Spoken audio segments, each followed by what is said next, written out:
தாய் வீடு ஜூன் மாத இதழ் 2025 அவசர கால சிகிச்சை பிரிவு. எழுத்துருவாக்கம் டேனிஸ் ஜான்சன். தமிழாக்கம் NK மகாலிங்கம். குரல் வடிவம் கு. பிரபு. எழுத்தாளர் பற்றிய சிறு குறிப்பு. டேனிஸ் ஜான்சன் 1949 முதல் 2017 வரை வாழ்ந்த ஓர் அமெரிக்க எழுத்தாளர். சிறுகதைகள், நாவல்கள், கவிதைகள் எழுதியுள்ளார். இவர் ஜெர்மனியின் மியூனிக் நகரத்தில் பிறந்தவர். அப்போது அவரின் தந்தை அங்கே அமெரிக்க அரசு வேலையிலே இருந்தார். இவர் பிலிப்பைன்ஸ், ஜப்பான், வாஷிங்டன் DC ஆகிய இடங்களில் வசித்துள்ளார். அவருடைய சிறுகதை தொகுப்பான ஜீசஸ் சன் அவருக்கு பெரும் புகழை ஈட்டித் தந்தது. தேசிய நூல் விருது அவருடைய ட்ரீ ஆஃப் ஸ்மோக்குக்கு கிடைத்தது. அவரின் முதலாவது நாவலான ஏஞ்சல்ஸுக்கு சு காஃப்மன் பரிசு முதல் புனைவுக்கான பரிசாக கிடைத்தது. அவர் 2 முறை பிளிஸ்டர் பரிசுக்கு பரிந்துரைக்கப்பட்டார். அதில் ஒன்று அவருடைய ட்ரெயின் ட்ரீம்ஸ் என்ற நாவலுக்காக. அவர் தன் 20 வயது காலத்திலே குடிப்பழக்கத்திற்கும் பிற போதைப் பொருட்களுக்கும் அடிமையானார். பின் 1978 குடியை நிறுத்தினார். 1983 போதைப்பொருள் பாவிப்பதையும் நிறுத்தினார். அந்த அனுபவத்திலிருந்து வெளிவந்த சிறுகதை தொகுப்பு ஜீசஸ் சன். அது வாசகர்களின் பெரும் பாராட்டை பெற்றிருந்தது. அது தழுவப்பட்டு திரைப்படமாகவும் வந்துள்ளது. அத்துடன் அவர் பல கவிதை தொகுப்புகளையும் நாடகங்களையும் நாவல்களையும் வெளியிட்டுள்ளார். இறுதியில் கல்லீரல் புற்றுநோயால் 2017 இறந்தார். கதைக்குள் செல்வோம். அவசர கால சிகிச்சை பிரிவு. அப்போது 3 மாத காலமாக நான் அவசர சிகிச்சை அறையிலே எழுத்தாளராக வேலை செய்தேன். அது 1973 கோடைகால முடிவுக்கு முன்பு. இரவு வேலையின் போது வேலை எதுவும் இல்லாத நேரத்தில் பகல் நேர வேலையிலே எழுதிய காப்புறுதி அறிக்கைகளை சேர்த்து கட்டும் வேலை செய்து கொண்டிருப்பேன். சும்மா இருந்த வேளையில் மருத்துவமனையின் பிற பகுதிகளிலே அலைந்து திரிந்தேன். ஓடலியான ஏவலாளி என் நல்ல நண்பன் ஜோர்ஜியை தேடி இதய பராமரிப்பு அலகிலே இருந்து உணவகம் வரை திரிந்தேன். அவன் அடிக்கடி அலுமாரியிலே இருந்து போதை மாத்திரைகளை களவாடி விடுவான். நான் போனபோது அறுவை சிகிச்சை அறையிலே பீங்கான் தகடுகளை போட்ட தரையை துடைப்பத்தால் சுத்திகரித்துக் கொண்டிருந்தான். நான் அவனை பார்த்து, நீ இன்னும் இதையா செய்து கொண்டிருக்கின்றாய் என்று கேட்டேன். இயேசுவே, இங்கே அதிகம் ரத்தம் கொட்டி கிடக்கிறது என்று முறையிட்டான். நான் எங்கே என்றேன். தரை எனக்கு சுத்தமாகத்தான் தெரிந்தது. அவர்கள் இங்கே என்ன செய்து கொண்டிருந்தார்கள் என்று என்னை கேட்டான். ஜோர்ஜி, அவர்கள் சத்திர சிகிச்சை செய்து கொண்டிருந்தார்கள் என்று சொன்னேன். எங்கள் உடலின் உள்ளே அதிக அளவிலே நீர்ப்பசை இருக்கின்றது. அவை அனைத்தும் வெளியே வர விரும்புகின்றன என்ற பின் ஒரு அலமாரியிலே துடைப்பத்தை சாத்தி வைத்தான். நீ எதற்காக அழுகிறாய் என்று கேட்டேன். எனக்கு அது புரியவில்லை. அவன் நிமிர்ந்து நின்று தன் கைகள் 2ஐயும் தலைக்கு பின்னால் மெதுவாக உயர்த்தி குதிரைவால் கொண்டையை இறுக்கி கட்டினான். பின் துடைப்பத்தை எடுத்து அகலமாக சீரற்ற வளைவுகளாக எல்லா பக்கமும் வேகமாக துடைக்கும் போது நடுங்கிக் கொண்டும் அழுது கொண்டும் இருந்தான். நான் ஏன் அழுகிறேன் என்றான். ஜீசஸ், நல்லா இருக்கிறது. ஓம் மகனே, மிகச் சரியாக இருக்கிறது. பின் நான் அவசரகால அறையிலே கொளுத்து குலுங்கும் உடலை கொண்ட செவிலிய பெண்ணுடன் அரட்டை அடித்துக் கொண்டிருந்தேன். அப்போது எவருமே விரும்பாத குடும்ப நல சேவை மருத்துவர் ஒருத்தர் வந்தார். வேலையின் போது விட்ட அழுக்கை துடைப்பதற்காக ஜோர்ஜியை தேடிக்கொண்டு வந்திருந்தான். ஜோர்ஜி எங்கே என்று என்னை கேட்டான். ஜோர்ஜி சத்திர சிகிச்சை அறையிலே நிற்கின்றான் என்று செவிலி சொன்னாள். திரும்பவுமா? இல்லை, இன்னும் என்றாள் செவிலி. இன்னும் என்ன செய்து கொண்டிருக்கின்றான்? தரையை சுத்தமாக்கி கொண்டிருக்கின்றான். திரும்பவுமா? இன்னும் என்றாள் செவிலி. திரும்பவும் அவசர சிகிச்சை அறை. ஜோர்ஜி தன் துடைப்பத்தை கீழே போட்டான். பின்னர் குழந்தை ஒன்று டயப்பர் துணியிலே மலம் கழிப்பதற்கு நிற்பது போல சற்று குனிந்து நின்றான்.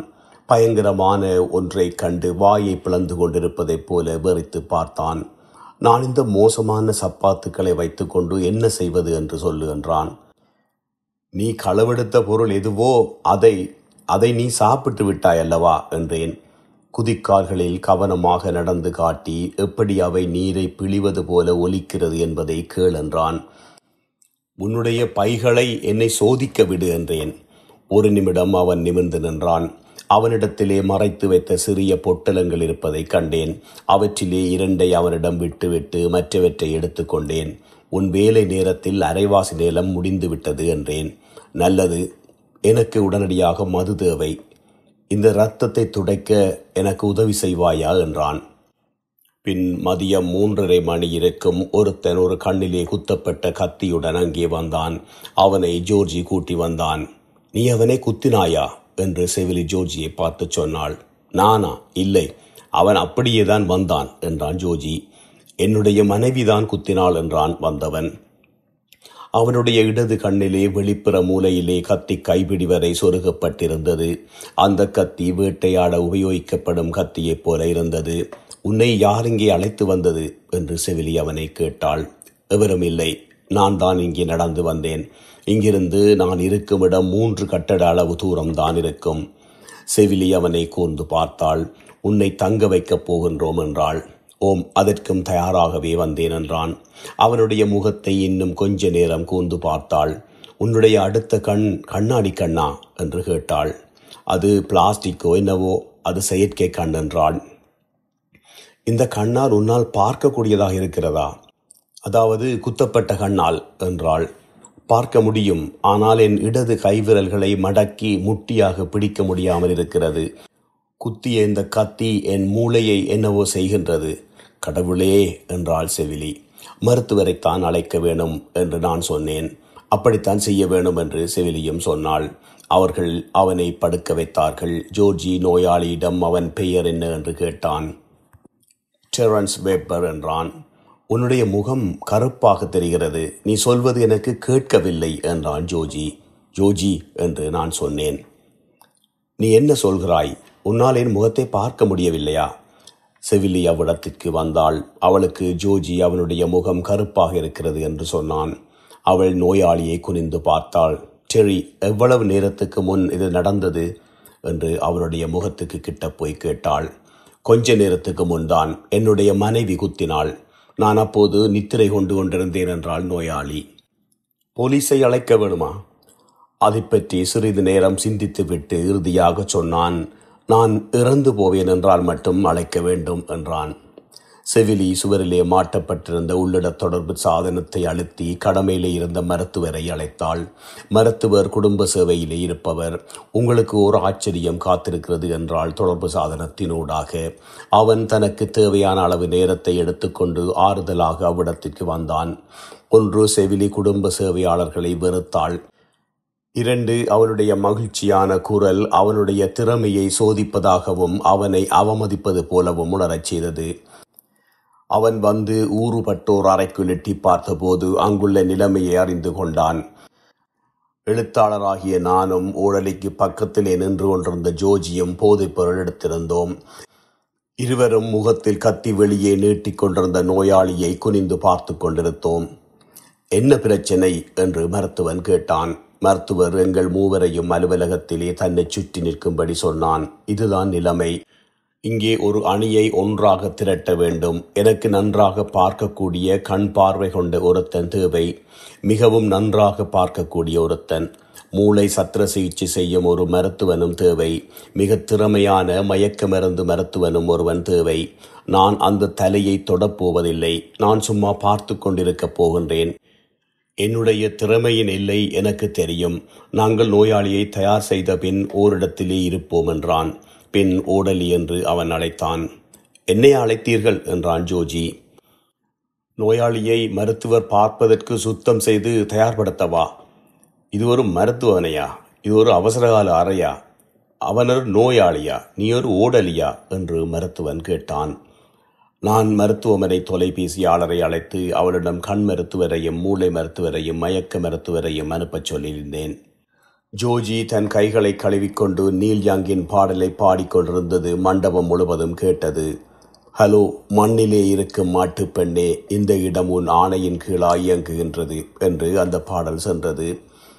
அந்த ஆளின் நிலைமை சரியில்லை, முற்றிலும் சரியில்லை, கொஞ்சம் கூட சரியில்லை என்று மருத்துவர் சொன்னான். நான் அவனுக்கு சொன்ன அறிவுறுத்தல்களை அவன் கேட்க முடிந்தால் மற்றவை எதையும் பற்றி எனக்கு பிரச்சனை இல்லை என்று செவிலி அதை வற்புறுத்தி சொன்னாள். கோப்பையிலிருந்து ஏதோ ஒரு திரவத்தை கரண்டியால் எடுத்துக்கொண்டு அதை சொன்னாள். எனக்கு என்னுடைய வாழ்க்கையையும் என்னுடைய குடும்பத்தின் பாதுகாப்பையும் பற்றி சிந்திக்க வேண்டியுள்ளது என்றாள். சரி சரி, என்னை கொல்லாமல் இரு என்றான் மருத்துவன். கண் மருத்துவர் விடுப்பில் எங்கு போயிருக்கின்றார். அதனால் மருத்துவமனை தொலைபேசியாளர் அவரை போன்ற திறமையான ஒருவரை தேடிக்கொண்டிருந்தார். மற்ற எல்லா நிபுணர்களும் எங்களுக்கு உதவ முடியாமல் இரவு முழுவதும் தங்கள் வேலைகளில் மும்முரமாக இருந்தார்கள். நான் விளக்கப்படங்களை பார்த்து கொண்டு ஜோஜி தந்த போதை மாத்திரைகளின் இன்னும் பலவற்றை சாப்பிட்டு கொண்டிருந்தேன். அவற்றிலே சில மூத்திர நாற்றம் போன்ற ருசியுடன் இருந்தன, சில எரிந்த மனம் மணந்தது போல இருந்தது, சில சுண்ணாம்பு போல இருந்தது. பல வகையான செவிலிகளும் தீவிர சிகிச்சை பிரிவிலே ஒரு நோயாளியை பார்த்து கொண்டிருந்த 2 மருத்துவர்களும் இப்போது எங்களுடன் நின்று கொண்டிருந்தார்கள். டெரன்ஸ் வெபரின் மூளையிலே குத்தப்பட்டிருந்த கத்தியை எப்படி அணுகுவது என்பது பற்றி ஒவ்வொருவரும் வித்தியாசமான கருத்துக்கள் இருந்தது. ஜோஜி நோயாளியை சிகிச்சைக்கு தயாராக்குவதற்காக அவனுடைய கண்ணிமைகளை மழித்தான். காயத்தை சுற்றியும் மற்ற இடங்களிலும் கிருமி கொல்லிகளை பூசி துடைத்தான். அதன்பின் அங்கே அவன் வந்தபோது அவனுடைய இடது கையிலே வேட்டை கத்தி ஒன்று இருந்தது போல தெரிந்தது. அதுவரை அவர்கள் பேசிக்கொண்டிருந்தது எல்லாமே திடீரென்று நின்றது. இதை எங்கே இருந்து பெற்றாய் என்று மருத்துவர் கேட்டான். சில கணங்கள் எவருமே எதுவும் சொல்லவில்லை. சில நேரத்துக்கு பின் அவசர சிகிச்சை பிரிவிலே இருந்து வந்த ஒரு செவிலி, உன்னுடைய சப்பாத்து கயிறு கலண்டிருக்கின்றது என்றாள். ஜோஜி தான் வைத்திருந்த கத்தியை அட்டவணை தாளிலே வைத்துவிட்டு சப்பாத்து கயிற்றை கட்ட குனிந்தான். சிகிச்சை முடிக்க 20 நிமிடங்கள் இருந்தன. எப்படி அவன் இருக்கின்றான் என்று நான் கேட்டேன். யாரை கேட்கின்றாய் என்று ஜோர்ஜி கேட்டான். டெரன்ஸ் வெபரின் நல்ல கண்ணிலே மிகவும் சிறந்த பார்வை இன்னும் இருந்தது என்பது தெரிய வந்தது. அவன் முறைப்பட்டதிலும் பார்க்க அவனுக்கு ஏற்றுக்கொள்ளத்தக்க அளவு கண் இயக்கம் மறுவினையும் இருந்தன. அவனுடைய உள்ளுறுப்புகள் இயல்பு நிலையிலே இருந்தன. அவனுக்கு உடல் பிரச்சனைகள் ஏதும் இருக்கவில்லை. இந்த கத்திக்குத்து அவனுடைய துரதிருஷ்டவசமான ஒரு சம்பவம், அவ்வளவுதான். கொஞ்ச காலத்திற்கு பிறகு இது கோடை காலம் என்பதை நாம் மறந்து போவோம். காலையிலே என்ன நடந்து என்பதையும் மறந்து போவோம். 24 மணித்தியாலத்தில் 8 மணி நேர இடைவேளையில் 16 மணித்தியாலங்கள் வேலை செய்தேன். அந்த 8 மணி நேரமும் செவிலிய தங்கும் இடத்திலே இருந்து ஒரு தள்ளு படுக்கையிலே துயின்றேன். ஜோஜி தந்த மாத்திரை ஹீலியம் நிரப்பிய ராட்சச பலூனைப் போல என்னை உணரச் செய்தது. ஆனால் நான் அப்போதும் விழிப்புடனே இருந்தேன். ஜோஜியும் நானும் வெளியே கார் நிறுத்தும் இடத்துக்கு போய் அவனுடைய செம்மஞ்சள் நிற பிக்கப் வண்டிக்குள் சென்றோம். அதன்பில் தூசு படிந்த பிளைவுட் பலகையில் படுத்தோம். அப்போது பகல் வெளிச்சம் எங்கள் கண்ணிமைகளை தாக்கியது. எங்கள் நாக்கிலே அல்ஃபல்ஃபா குதிரை தீவனத்தின் நறுமணம் மணந்து கொண்டே இருந்தது. இப்போ தேவாலயத்திற்கு போக வேண்டும் என்று ஜோஜி சொன்னான். நாங்கள் கிராமிய சந்தைக்கு போவோம் என்றேன். நான் கடவுளை கும்பிட வேண்டும் என்றான். அங்கே காயப்பட்ட பருந்துகளும் கழுகுகளும் இருக்கின்றன. மனிதாபிமான சமூகத்திலே இருந்து கொண்டு வரப்பட்டவை என்று நான் சொன்னேன். எனக்கு அமைதியான செபக்கூடம் இப்போ தேவையாக இருக்கின்றது என்றான் ஜோஜி. ஜோஜிக்கும் எனக்கும் கார் பயணம் மிகவும் பயனுள்ளதாக அமைந்தது. கொஞ்ச நேரம் பகல் நேரம் தெளிவாகவும் அமைதியாகவும் இருந்தது. அப்படியான ஒரு நல்ல நேரம்.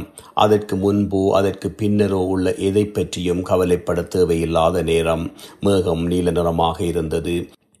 இறந்தவர்கள் திரும்பிக் கொண்டிருக்கின்றார்கள் என்ற பிங்க் ஃப்ளாட்டின் பாடல் போல. பிற்பகல் நேரத்தில் சோகம் நிறைந்த பணிவுடன் கிராமப்புற சந்தை தன் உண்மை நிலைமையை வெளிக்காட்டிக் கொண்டிருந்தது. போதைப் பொருளான LSDக்கு ஆதரவாளனும் காதல் பரம்பரையின் மிகவும் புகழ்பெற்ற குருவுமாகிய ஒருத்தனை தொலைக்காட்சி குழு ஒன்று நேர்முகம் செய்து கொண்டிருந்தது. கோழிக்கூடுகளுக்கு இடதுபுறத்திலே அது நடைபெற்று கொண்டிருந்தது. அவனுடைய கண்விழிகளும் குறும்புக்காரர்களுக்கான கடையிலே அவன் வாங்கிய ஒரு பொருள் போல தோன்றின. வேற்று கிரகவாசிகளைப் போன்று இவர்களில் நானும் இறக்கப்பட்டேன். நானும் அவனைப் போன்று அந்த அளவு போதைப்பொருள் எடுத்திருக்கின்றேன் என்பது என் மனதிற்கு தோன்றவில்லை. அதன் பிறகு நாங்கள் எங்கள் வழியை தவறவிட்டு விட்டோம். நாங்கள் பல மணி நேரம் வாகனத்தை ஓட்டிக் கொண்டிருந்தோம். எங்களால் திரும்பவும் எங்கள் நகரத்திற்கு வருவதற்கு தெருவை கண்டுபிடிக்க முடியவில்லை. ஜோஜி முறைப்பாடு செய்ய துவங்கினான். அதுதான் நான் சென்ற மோசமான சந்தை. சவாரிகள் எங்கே போயின என்றான். அவை அங்கே இருந்தன என்று நான் சொன்னேன். ஒன்றையும் நாம் காணவில்லை என்றான் அவன்.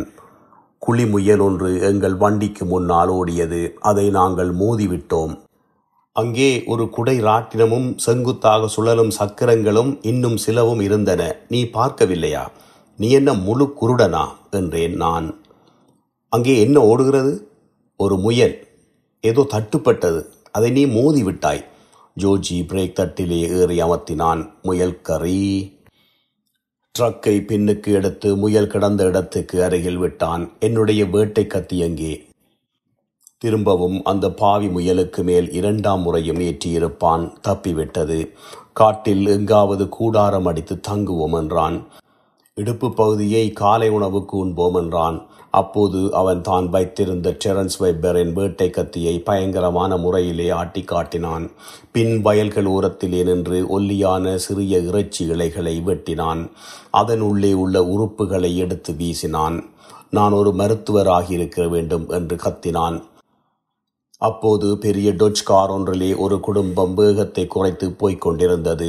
ஜன்னல்களின் வெளியே மறண்டு போய் இவர்களை வெறித்து பார்த்தார்கள். அந்த ஒரே ஒரு காரைத்தான் நாங்கள் அவ்விடத்திலே பல மணி நேரத்தின் பின் பார்த்தோம். குழந்தைகளின் தகப்பன், என்ன அது பாம்பா என்று கேட்டான். இல்லை, பாம்பில்லை, ஒரு முயல். அதற்குள்ளே குட்டிகள் இருக்கின்றன என்றான் ஜோர்ஜி. குட்டிகளா என்று கேட்டாள் தாய். சிறிய குழந்தைகள் காரின் பின்னாலே இருந்து தங்கள் எதிர்ப்பை வெளிப்படுத்திய போது தகப்பன் காரை வேகமாக ஓட்டிச் சென்று விட்டான். ஜோர்ஜி ட்ரக்கில் நான் இருந்த பக்கத்திற்கு வந்தான். அவனுடைய மேல் சட்டைக்குள் அப்பிள்களையோ எண்ணத்தையோ வைத்திருப்பது போல உப்பி போயிருந்தது. அது முன் தள்ளி இருந்தது. உண்மையிலே அதற்குள் வளவளத்த சிறிய முயல் குட்டிகள் இருந்தன. அவற்றை நான் சாப்பிடப் போவதில்லை என்றான்.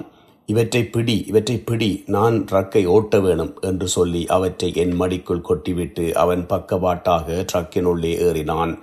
ஏறி வேக வேகமாக ட்ரக்கை ஓட்டத் துவங்கினான். அவனுடைய முகத்தில் வெற்றி பார்வை தெரிந்தது.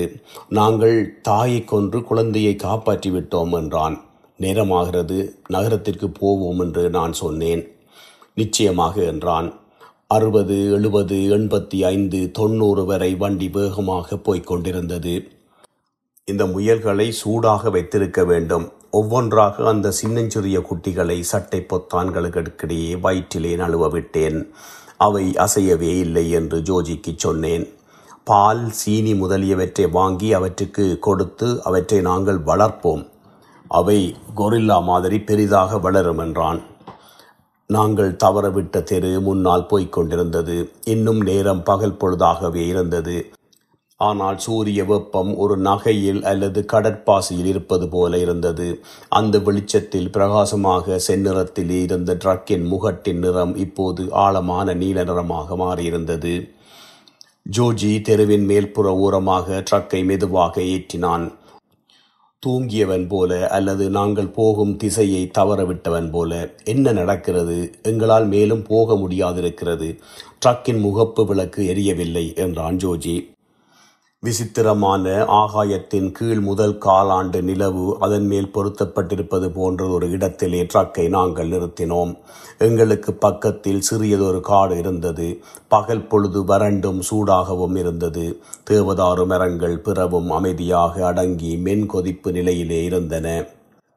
அங்கிருந்து சிகரெட் குடித்து கொண்டிருந்த போது அவ்விடம் மிகவும் குளிரத் துவங்கியது. கோடைகாலம் முடிந்து விட்டது என்று சொன்னேன். அந்த ஆண்டில்தான் வடதுருவ முகில்கள் மத்திய மேற்கு பகுதிக்கு மேலாக வந்திருந்தன. அதனால் எங்களுக்கு செப்டம்பரில் 2 கிழமைகள் குளிர்காலம் வந்தது. உறைபனி விழப்போகிறதென்று நீ நினைக்கிறாயா? ஜோர்ஜி என்னை கேட்டான். அவன் சொன்னது சரி. கருமையான நீல நிற புயல் உருவாகி கொண்டிருந்தது. நாங்கள் ட்ரக்கில் இருந்து இறங்கி அங்குமிங்கும் உணர்வின்றி நடந்து கொண்டிருந்தோம். அழகான கடும் குளிர். திடீரென வீசிய முருகலான காற்று, பசுமையான காற்றின் மனம் எங்களை தாக்கியது. இரவின் கருமை துவங்கியிருந்த போது உறைபனி துகள்கள் எங்கள் தலைகளை சுற்றி பறந்தன. ட்ரக்கை என்னால் கண்டுபிடிக்க முடியவில்லை. நாங்கள் தொலைந்து கொண்டிருந்தோம். ஜோர்ஜி, அதை உன்னால் உணர முடிகிறதா என்று கேட்டுக்கொண்டே இருந்தேன். அவன் எதை என்று கேட்டுக்கொண்டிருந்தான். எங்களால் பார்க்க முடிந்தது ஒன்றுதான். முகில்களின் கீழ்ப்பகுதியிலே தெரிந்த சூரிய அஸ்தமனத்தின் சிமிட்டல்கள் மட்டும்தான். குன்றின் கீழே தட்டு தடுமாறி மெதுவாக இறங்கி திறந்த வெளிக்கு வந்தோம். அது இராணுவ கல்லறை போல தோன்றியது. முழுவதும் வரிசை வரிசையாக படை வீரர்களின் கல்லறைகள் எளிமையாக ஒரே மாதிரியான அடையாளங்களுடன் காணப்பட்டன. இந்த இடுகாட்டை நான் முன்னெப்போதும் கண்டதில்லை. வெளியிலே அதிக தொலைவிலே உறை பனியிலே திரையின் பின்னாலே ஆகாயம் பிளந்து நீல நிற கோடையிலே தேவதைகள் கீழிறங்கிக் கொண்டிருந்தன.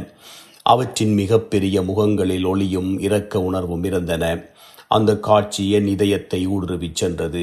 என் முதுகெலும்பின் கணுக்களுக்கு ஊடாக கீழிறங்கியது. அப்போது என்னுடைய குடலிலே ஏதாவது இருந்திருந்தால் பயத்தினால் என் காற்சட்டையை அசுத்தப்படுத்தியிருப்பேன். ஜோர்ஜி கைகளை அகலத் திறந்தான். பார், அது சினிமா படம் காட்டும் இடம்.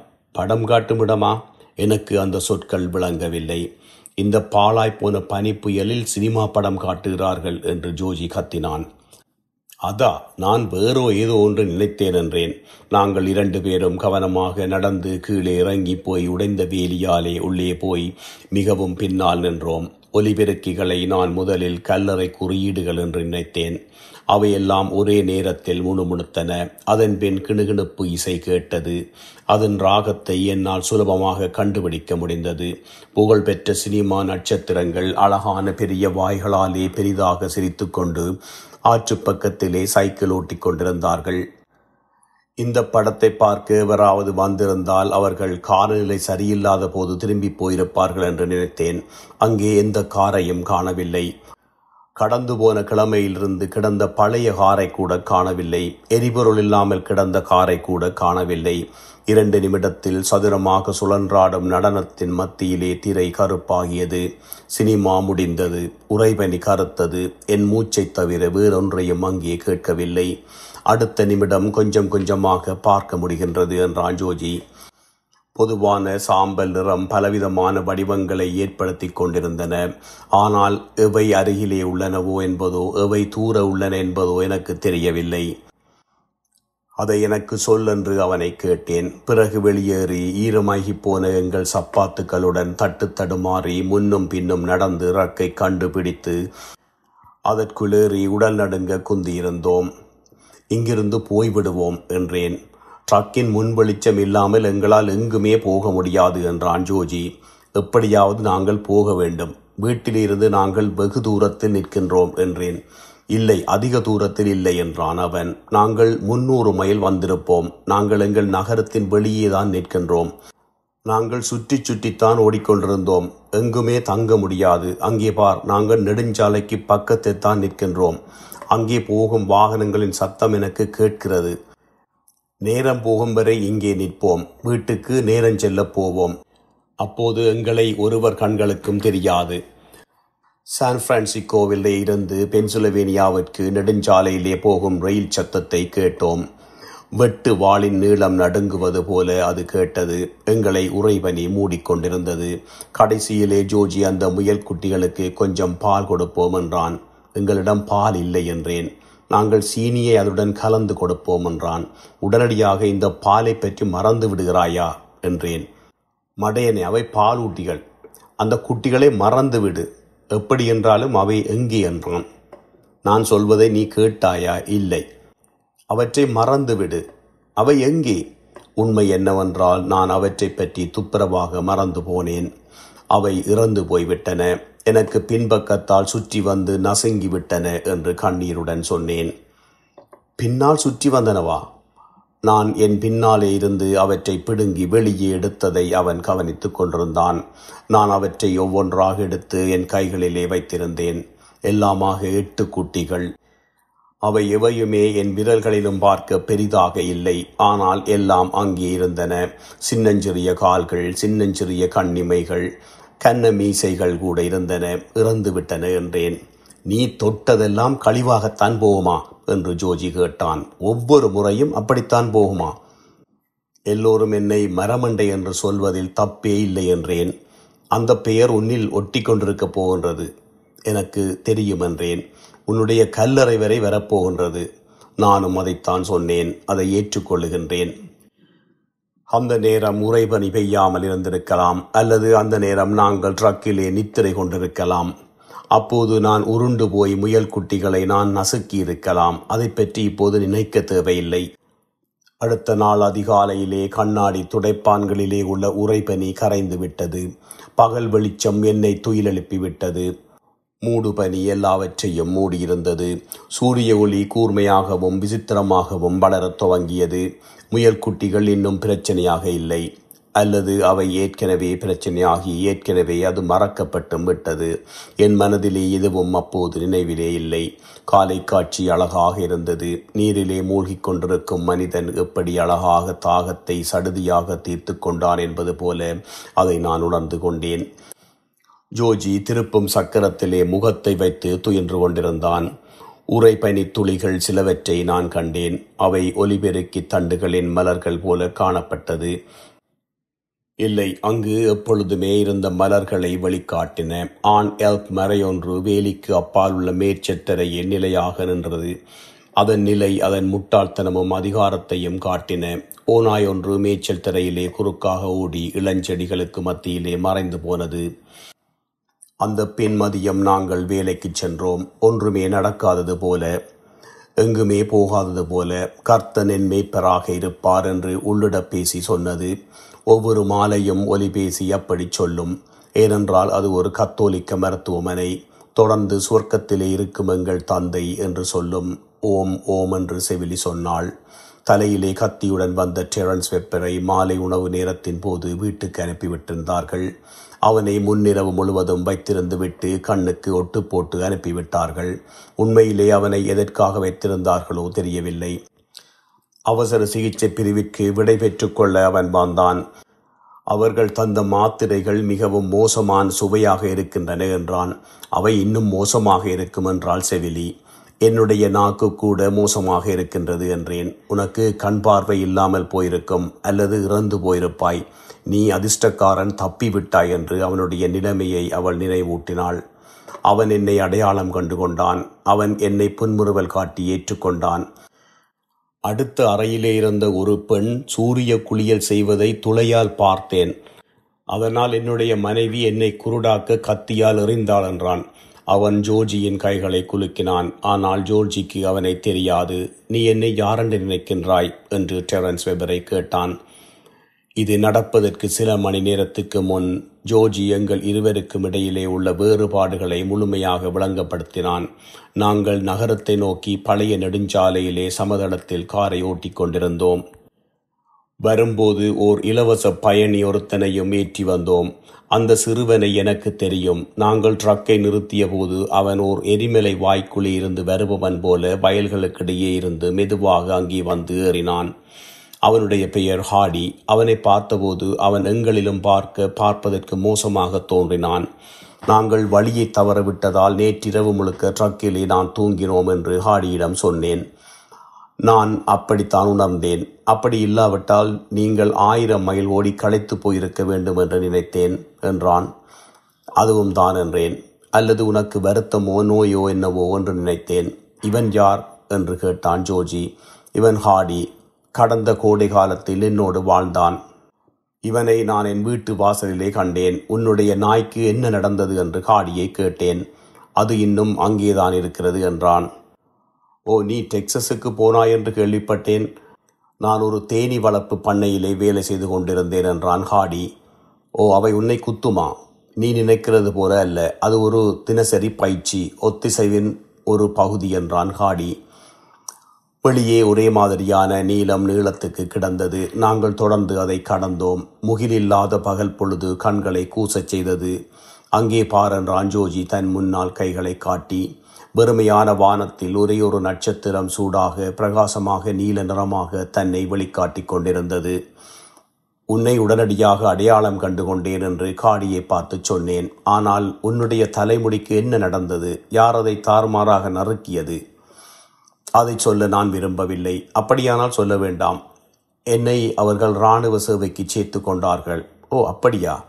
ஓ, அப்படித்தான். இப்போது நான் அனுமதியின்றி விடுப்பிலே நிற்கின்றேன். நான் ஒளிந்திருக்கும் ஒரு இராணுவ வீரன்.